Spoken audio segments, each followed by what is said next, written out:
Assalamualaikum kakak-kakak, selamat pagi, semoga sehat selalu. Loh, Bu Indah kok jadi Ipin-Upin ya? Oke, sebelum kita belajar pada hari ini, mari kita berdoa terlebih dahulu.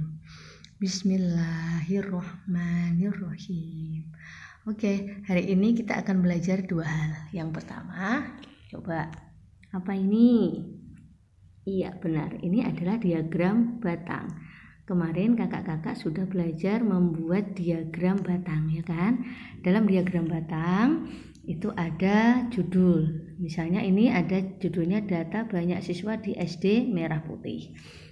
Di sini ada dua garis, yang bawah yang mendatar itu namanya sumbu X. Di sini ada informasi kelas. Terdiri dari kelas 1, 2, 3, 4, 5, 6. Sedangkan garis yang vertikal atau ke atas ada informasi tentang banyak siswa dari 0, 10, 20, ini urut ya kan. Ini berarti jaraknya dari sini 10, 10, 10 terus sampai ke atas. Tidak boleh dari sini 0, 10 terus 15, 25. Nah, itu tidak boleh. Nah, gampang saja caranya. Nah, hari ini kita akan belajar tentang membaca dan menafsirkan data dari diagram batang. Nah, misalnya seperti ini. Kelas 1. Nah, kita lihat berapa banyak siswa kelas 1 ya. Oh, ternyata kelas 1 ada 40 siswa. Berikutnya kelas 2 ada berapa siswa? Ini kita urutkan. Loh, ternyata dia ada di tengah-tengah antara 40 dan 50. Coba siapa yang tahu di antara 40 dan 50 itu berapa kira-kira? Iya, pintar, 45. Caranya bisa gampang saja, bisa dengan bernalar antara 40 dan 50, tengah-tengahnya berapa. Atau kalau mau pakai caranya adalah batas bawah itu 40 ditambah 50 dibagi 2. 40 tambah 50, 90 dibagi 2, 45. Itu ya. Kemudian kelas 3, 50 siswa dan seterusnya.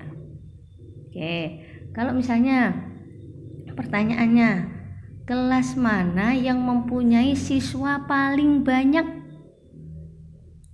Iya, betul, kelas 3. Ini memudahkan kita diagram batang itu. Nah, karena dia paling tinggi. Nah, kita lihat 50, yang lainnya di bawahnya dia. Berarti kelas yang paling banyak siswanya adalah kelas 3. Kalau kelas yang paling sedikit jumlah siswanya, kelas berapa ayo? Iya, pintar. Kita lihat diagram yang paling bawah, yaitu kelas 1 40 dan kelas 4 juga 40. Berarti kelas yang paling sedikit jumlah siswanya adalah kelas 1 dan kelas 4. Gitu ya. Kemudian kalau misalnya ditanya siswa kelas 6 jumlahnya berapa? Gampang saja dilihat kelas 6. Oh, ini tadi sama kayak tadi 45. Kalau ditanya berapa jumlah keseluruhan siswa di SD Merah Putih, caranya bagaimana? Caranya gampang saja, tinggal dijumlah kelas 1 40 ditambah kelas 2 45 terus sampai ditambah kelas 6 45. Nanti di total dijumlah semuanya berapa. Gampang kan? Iya, gampang sekali. Oke, berikutnya kalau ditanya misalnya oh ya, kita ganti. Kita ganti. Misalnya ada diagram seperti ini. Ada informasi hasil panen telur pada bulan April 2018. Di garis atau sumbu X menerangkan minggu ke-1, minggu ke-2, minggu ke-3, minggu ke-4. Kemudian informasi di atasnya ada banyak telur. 50, 100, 180, berarti ini kenaikannya 50 terus. Gitu ya. Sama pertanyaannya, kalau hasil panen telur pada bulan April 2018 yang paling tinggi minggu keberapa? Kita lihat saja yang paling tinggi. Oh iya, ini berarti minggu ke-4. Nah, yang paling rendah berarti minggu ke-1, yaitu 200 telur.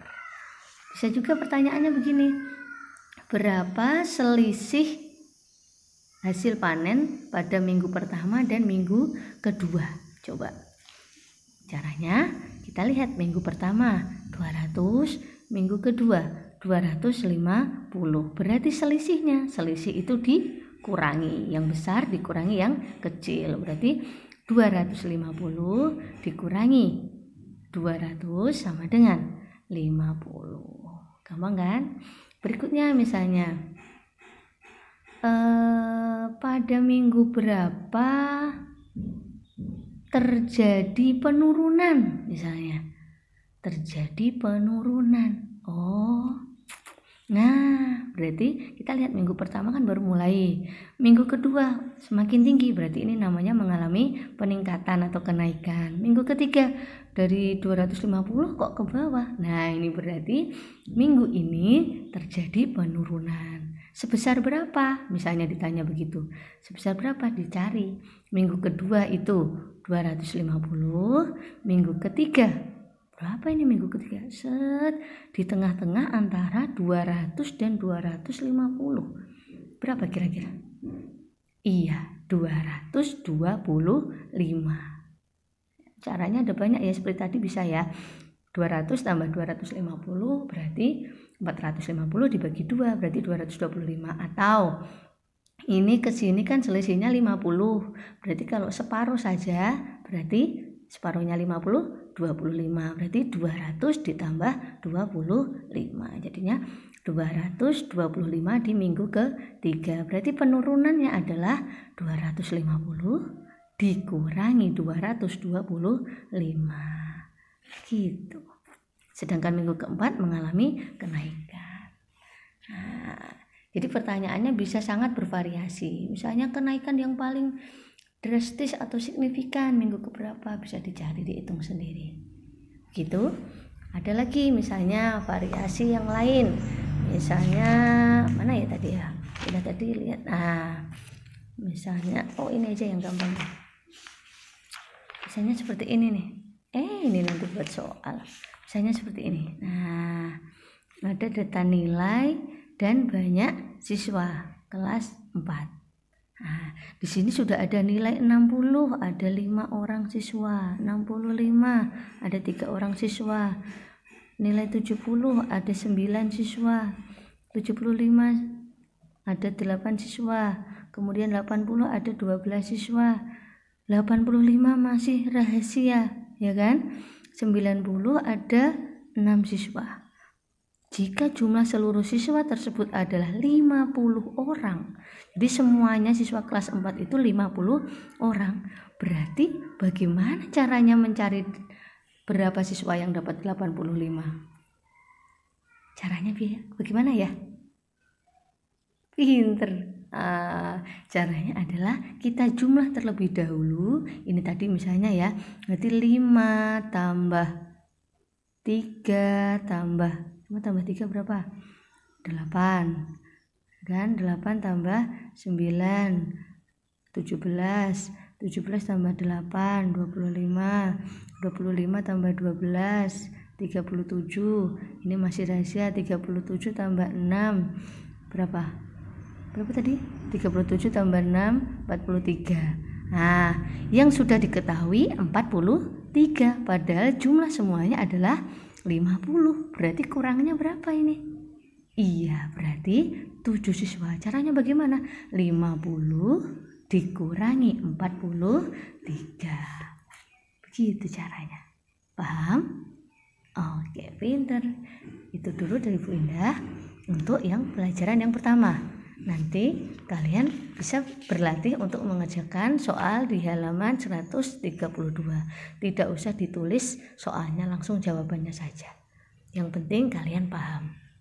Selanjutnya, kalian akan belajar tentang keunikan daerah tempat tinggal kalian masing-masing. Kalian nanti buat sebuah peta konsep seperti yang dulu kalian pernah buat. Misalnya di tengah kalian beri lingkaran atau kotak atau bentuk yang lainnya, kalian tulis keunikan Jepara. Nah, ini adalah judul utamanya, keunikan Jepara. Nanti kalian boleh beri, misalnya kalian ambil apa?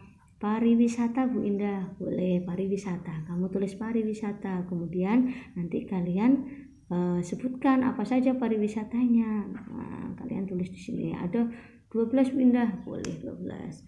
Misalnya pariwisata yang lain, misalnya tentang kesenian. Nah, tentang keseniannya boleh Jepara punya tarian khas loh. Ada nyanyiannya juga, lagunya juga ada. Boleh kalian tuliskan. Misalnya lagi apa makanan Bu Indah? Oke, makanan khas Jepara. Boleh kalian sebutkan. Apalagi budaya Bu Indah? Boleh kalian tulis budaya. Di Jepara banyak sekali budaya-budaya yang khas dari Jepara. Kalian boleh tuliskan. Misalnya ada 5, kamu tuliskan 5. Seperti itu. Hanya seperti itu saja. Gampang kan? Nah, boleh diwarnai. Biasanya ada yang tanya, begitu boleh diwarnai? Boleh, terserah kakak. Tidak masalah, yang penting kalian tahu apa saja keunikan dari kota Jepara. Terima kasih. Demikian kegiatan belajar kita hari ini. Semoga ilmunya barokah, bermanfaat bagi kita semuanya. Amin. Baca alhamdulillah bersama-sama. Alhamdulillahirobbilalamin. Wassalamualaikum warahmatullahi wabarakatuh. Dah.